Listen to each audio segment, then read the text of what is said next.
Argentina tiene en su territorio algo que muy pocos países del mundo pueden decir que tienen: el segundo mayor depósito de litio del planeta, el único yacimiento de petróleo y gas no convencional a escala industrial fuera de Estados Unidos y el viento patagónico, entre los mejores recursos eólicos del mundo.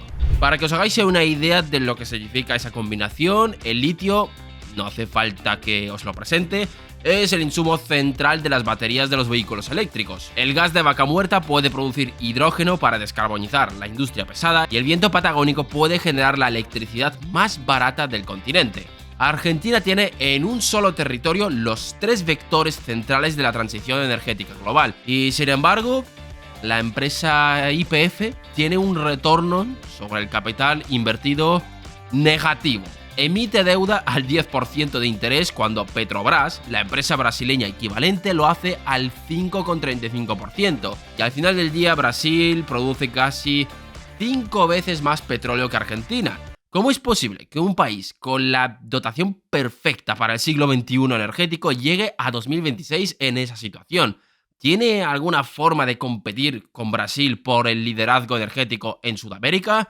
Pues esto es exactamente lo que vamos a ver en el vídeo de hoy. Así que, no me enrollo más, ¡poneos cómodos! ¡Que empezamos! Pero antes, bienvenidos a 2026, donde la IA está arrasando con todo y tú que me estás viendo probablemente lo uses como psicólogo personal. No os culpo.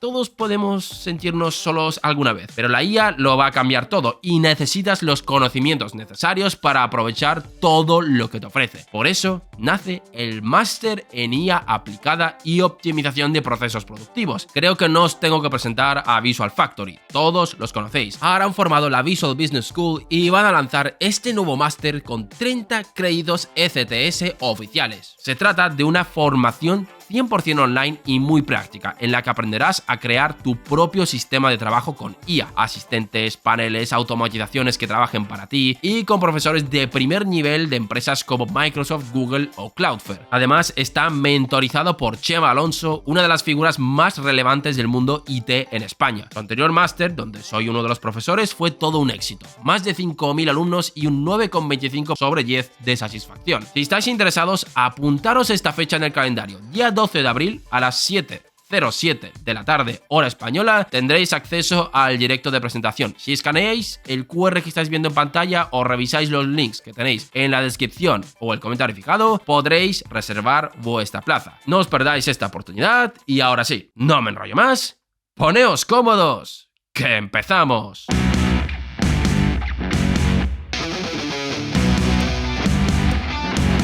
Para entender la paradoja argentina hay que empezar por Brasil. No porque Brasil sea el modelo perfecto, sino porque el contraste entre los dos países hace visible exactamente dónde está el problema. Petrobras nació en 1953 como monopolio estatal bajo el gobierno de Getúlio Vargas.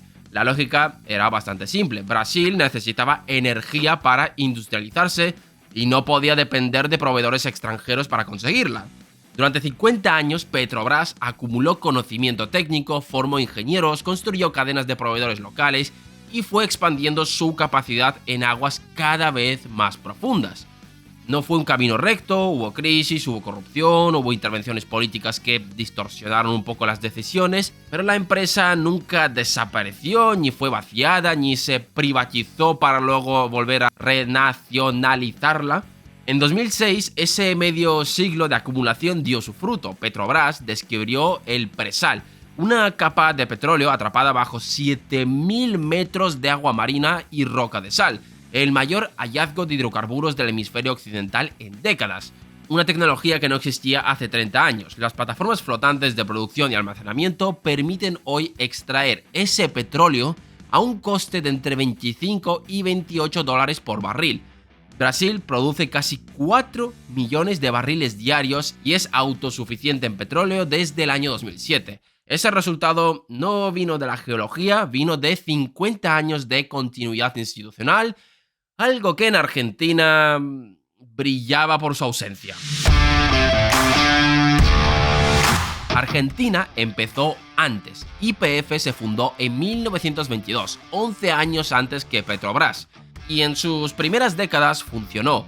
Enrique Mosconi, su primer director, construyó una empresa que llegó a controlar el 78% de la producción petrolera nacional, pero lo que siguió fue el patrón que define toda la historia energética de Argentina: 4 ciclos completos de apertura al capital privado, seguidos de cierre y reintervención estatal en menos de un siglo.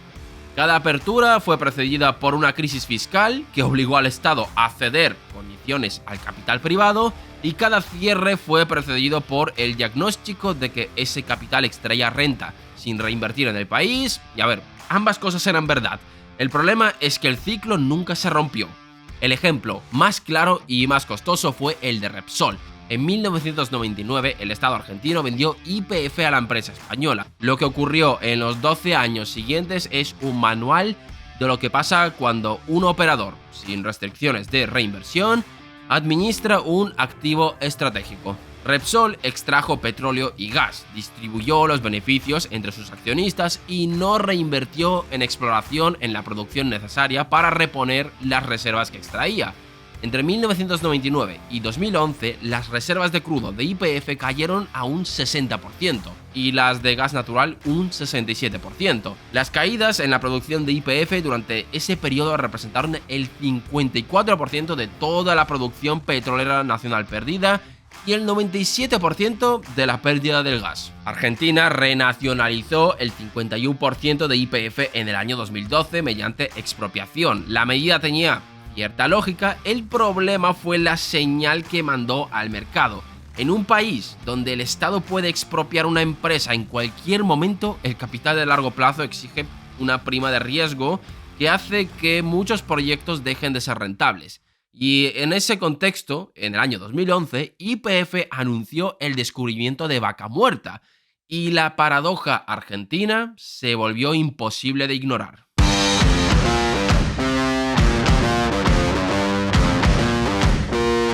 Vaca Muerta es una formación geológica en la provincia de Neuquén de 30.000 kilómetros cuadrados. Sus recursos recuperables se estiman en 22 millones de barriles de petróleo equivalentes, lo que la coloca entre los 4 yacimientos no convencionales más grandes del mundo, y es el único de esa categoría que produce a una escala industrial fuera de Estados Unidos. En febrero de 2026, la producción convencional de la formación llegó a 600.000 barriles diarios, y los costes de operación estaban entre 36 y 45 dólares por barril.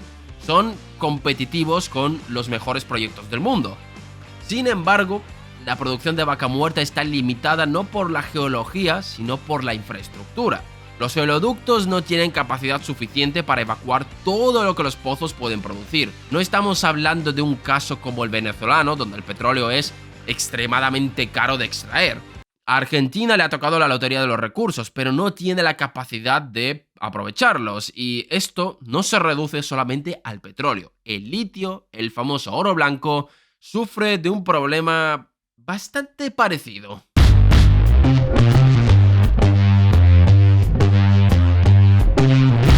El litio tiene el mismo problema con otra forma, pero antes de explicarlo hay que hablar de algo que los análisis del sector raramente mencionan: el agua.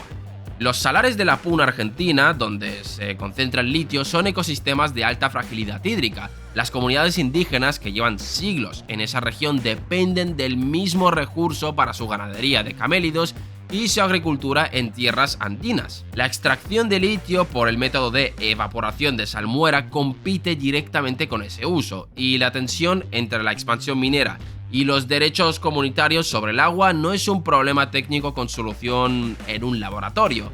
Es una disputa de derechos que Argentina no ha regulado con la precisión que la escala del problema exige, a pesar de que la expansión minera de la Puna lleva más de una década. Eso importa porque cualquier proyecto de litio de gran escala en Argentina que no resuelva la gobernanza hídrica local puede encontrarse paralizado por litigios comunitarios en el peor momento posible, justo cuando el precio del litio justifica la inversión. La dotación geológica es real, la complejidad social de explotarla también. Y luego está el problema del valor. Argentina forma parte del Triángulo del Litio junto a Bolivia y Chile. El 60% de las reservas mundiales se concentra en esos tres países. Las reservas argentinas superan las 22 millones de toneladas. El proyecto Cauchari-Alaroz de Jujuy alcanzó en 2024 una capacidad de 40.000 toneladas anuales de carbonato de litio de grado batería. Pero el valor real de la cadena del litio no está en extraer la salmuera del salar. Para entenderlo, hay que ver cómo funciona esa cadena de principio a fin. El primer eslabón es la salmuera. Argentina la tiene en abundancia en los salares de la Puna. Se bombea, se evapora al sol durante meses y se obtiene una solución concentrada de sales de litio. Hasta aquí, el proceso es relativamente barato y poco sofisticado. El problema es que esa salmuera no vale casi nada por sí sola, necesita transformarse. El segundo eslabón es el carbonato de litio o el hidróxido de litio, los productos químicos procesados que ya pueden usarse en la industria. Para llegar ahí hace falta una planta química, reactivos, energía y conocimiento técnico. El valor del producto se multiplica por 15 respecto a la salmuera en boca de mina, y estamos hablando ya de otra liga. Pero el grueso del valor está en el tercer y cuarto eslabón, el material catódico y la celda de batería. El cátodo es el componente que determina la densidad energética, la vida útil y la seguridad de la batería. Fabricarlo exige combinar el litio procesado con otros minerales como el níquel, el cobalto o el magnesio, bajo procesos de ingeniería de precisión que llevan décadas de desarrollo. Y la celda de batería es donde ese cátodo se convierte en el producto que compra Toyota, Volkswagen o Apple. La brecha entre la salmuera en boca de mina y ese producto final supera el 50-1, es decir, se multiplica por 50 el valor. China controla los eslabones 3 y 4 con ventaja que ningún país occidental ha logrado replicar a escala, pero de eso ya os hemos hablado en otro vídeo. Lo importante para nuestra historia es que Argentina vende hoy el primer eslabón. Se le puede sacar rentabilidad, pero no toda la que podrían. Para avanzar hacia el procesamiento de hidróxido de litio y la manufactura de cátodos necesitan acuerdos estratégicos con empresas como KTL, TG Energy o Panasonic. Acuerdos que implican compromisos de inversión a 20 años, compromisos que ninguna empresa quiere firmar con un país cuyo historial regulatorio tiene 4 ciclos completos de expropiación y reversión en menos de un siglo. Pero bueno, aún les queda el viento. La Patagonia Argentina tiene factores de planta eólicos superiores al 50%, entre los más altos del mundo. Argentina instaló renovables a un ritmo notable durante los últimos años.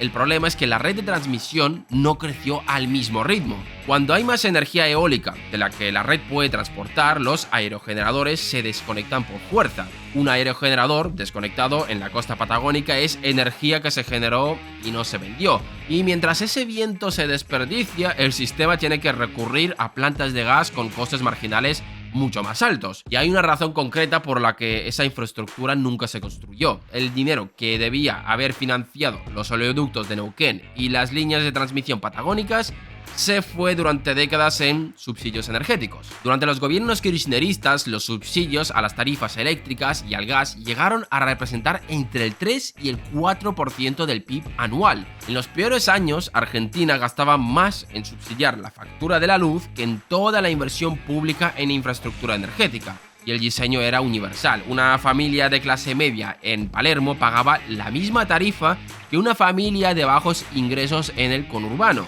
El subsidio, que se presentaba como una política redistributiva, era en realidad una transferencia desde el fisco hacia los que más consumían, es decir, hacia los más ricos. El gobierno de Milei pegó un tijeretazo en 2024 con ajustes tarifarios del 300%.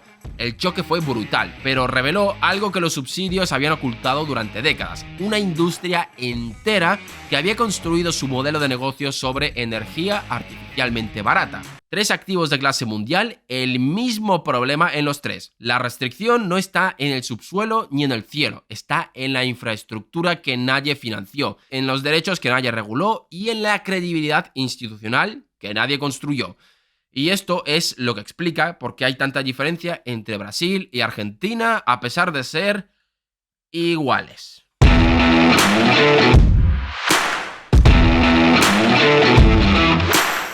brecha que existe entre ambas naciones es cuantificable y se puede hacer con mucha precisión. El índice MBI de JP Morgan mide la prima de riesgo soberano de cada país. A cierre de 2024, el MBI argentino estaba en torno a 1.600 puntos básicos, el brasileño en torno a 200. Esa diferencia significa que por cada dólar de capital invertido en el suelo argentino, el inversor exige un retorno que compensa un riesgo 8 veces superior al que exigirían por exactamente el mismo proyecto en Brasil. Eso se traduce directamente en el coste de financiación. Petrobras emite bonos a 10 años al 5 o al 6% de interés. El YPF paga cerca del 10% en plazos similares. Es decir, por cada 100 millones de dólares emitidos, Petrobras paga entre 5 y 6 millones anuales en intereses. YPF paga 10 millones. El doble. Y los balances de las dos empresas cuentan esa historia con una precisión que ningún análisis cualitativo puede igualar. En 2024, el EBITDA, es decir, el beneficio antes de intereses, amortizaciones, impuestos y depreciaciones, pues el de Petrobras fue de 39.000 millones de dólares y el de YPF 4.000 millones, 9 veces menos, para una empresa que opera en uno de los yacimientos más prometedores del mundo. La deuda neta de Petrobras equivale a 0,6 su EBITDA anual y la de YPF equivale a 1,8. 3 veces más endeudado en términos relativos. Petrobras generó en 2024 23.000 millones de dólares en flujo de caja e YPF generó 0. No porque Vaca Muerta esté muerta, sino porque cada dólar que entra tiene que cubrir el coste financiero de una deuda más cara en un entorno cambiario que hace imposible planificar a 10 años.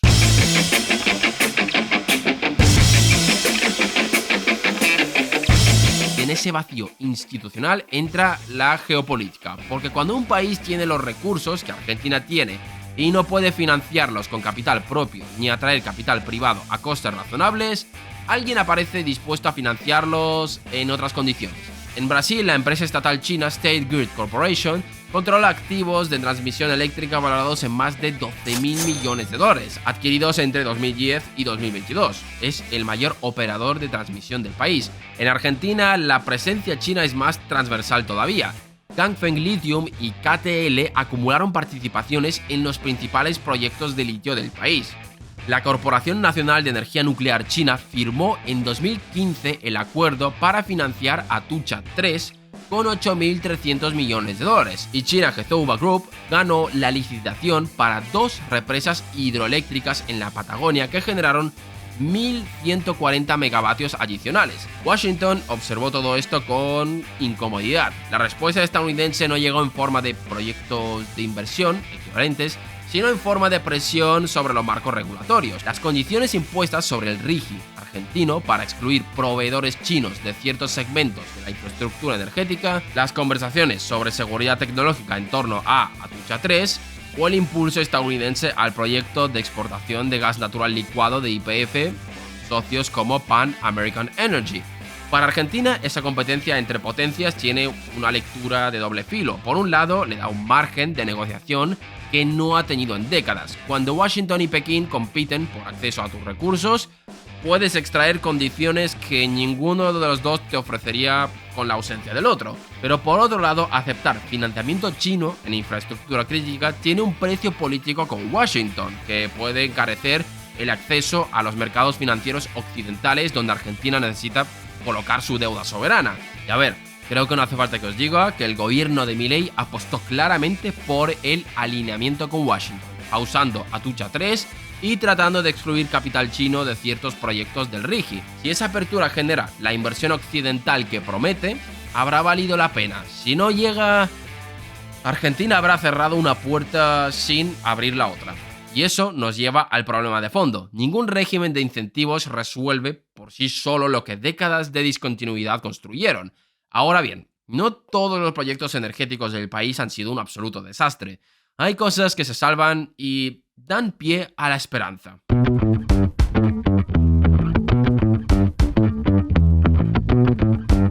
Argentina tiene el programa nuclear civil más antiguo del hemisferio sur. Atucha 1 entró en operación en 1974, 11 años antes que la primera central brasileña, a través de INEDAP, una empresa estatal de alta tecnología. Argentina diseñó y exportó reactores de investigación a Australia, Argelia y Egipto. Y en 2023 declaró operativa la CAREM, el primer reactor modular pequeño de diseño propio de América Latina, una tecnología que el mercado internacional todavía no tiene a escala comercial. Es decir, cuando las condiciones institucionales lo permiten, Argentina sí es capaz de construir excelencia tecnológica de largo plazo. El programa nuclear lleva 50 años funcionando con continuidad, con independencia de los ciclos políticos. La pregunta incómoda es por qué esa misma continuidad no se replicó en el sector petrolero, ni en las renovables, ni en el litio. Y la respuesta en todos casos es la misma. Cuando hay renta inmediata que repartir, la política se come a la institución. Ahora bien, Argentina tiene algo que Brasil no tiene, y es exactamente la combinación que el mundo va a necesitar en las próximas décadas: el litio para las baterías, el gas para el hidrógeno, el viento para la electricidad más barata del continente. Ningún otro país de América del Sur tiene los 3 vectores de la transmisión energética global en su territorio de forma simultánea. Brasil tiene más petróleo y una institucionalidad algo más estable, pero en el mundo que se está construyendo, la demanda de crudo tiene fecha de caducidad. La demanda de litio, de hidrógeno y de energía renovable, no. Si Argentina logra construir en los próximos años la credibilidad institucional que Brasil tardó 50 años en acumular, tiene ante sí una ventana de oportunidad que difícilmente va a repetir. El programa nuclear demuestra que es posible. El RIGI es un primer paso, pero un primer paso en un camino que requiere que cada gobierno que venga después del anterior cumpla con los compromisos. Vamos, que el regulador argentino llega a ser lo que es la ANP brasileña hoy en día, un organismo cuyas licitaciones siguen su calendario independientemente de quién esté en el Palacio Rosado. ¿Y vosotros qué pensáis? ¿Creéis que Argentina puede construir en una década la credibilidad institucional que Brasil tardó 50 años en acumular? Dejadnos vuestras respuestas en los comentarios. Gracias por vernos un día más y nos vemos en el próximo vídeo.